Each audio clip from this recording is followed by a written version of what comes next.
C'est que mardi, Mars forme ce trigone à Jupiter, et ça va nous donner une puissance tranquille, un élan lucide qu'on va pouvoir cultiver pour accéder justement à ce premier quartier de lune de mercredi.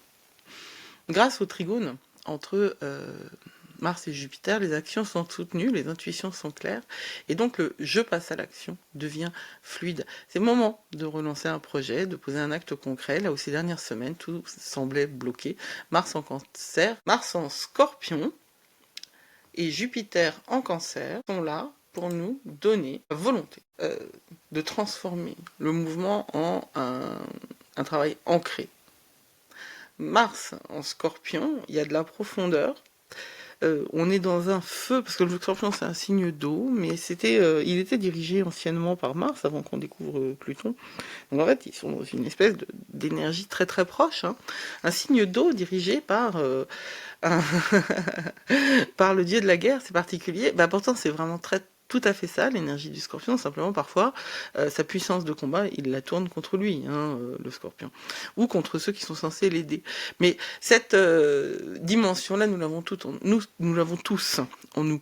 Nous portons tous les archétypes de chaque signe à l'intérieur de notre personnalité et de notre fonctionnement. Ce qui est important, c'est de trouver avec Jupiter en Cancer le courage intérieur et avec Mars en Scorpion la possibilité d'y aller, même si c'est difficile, même si c'est pas beau, même si c'est pas attrayant. Mercredi, comme je le disais, c'est un grand pivot, hein, parce que Mercure entre en Sagittaire, et toute notre mental va changer de fréquence. On a plongé dans les profondeurs psychiques du Scorpion, et on y retourne, hein, parce que Mercure va bientôt rétrograder. L'esprit prend de la hauteur, les pensées s'élargissent, les perspectives s'ouvrent. On va commencer à percevoir le sens qu'il y a derrière les épreuves, et c'est tout ce que je vous souhaite. Le sens, non pas en termes de... Moi, j'ai pas envie de voir le sens en termes d'explication, genre je me suis mal comporté là, donc c'est une punition. Non, c'est la direction en fait. Les épreuves, si vous les voyez, non pas comme des éléments qui vous arrivent pour vous casser, mais comme des éléments qui vous arrivent pour vous faire avancer, cette rencontre qui a été pourrie et qui vous a mis à genoux, eh bien, c'est celle dont vous aviez besoin pour vous ébrouer et pour sortir de la répétition et de la programmation. Et c'est pas agréable, non, mais c'est essentiel. Et ce que vous avez passé quand Mercure était en Scorpion, vous allez maintenant lui donner un cadre plus large avec le Sagittaire.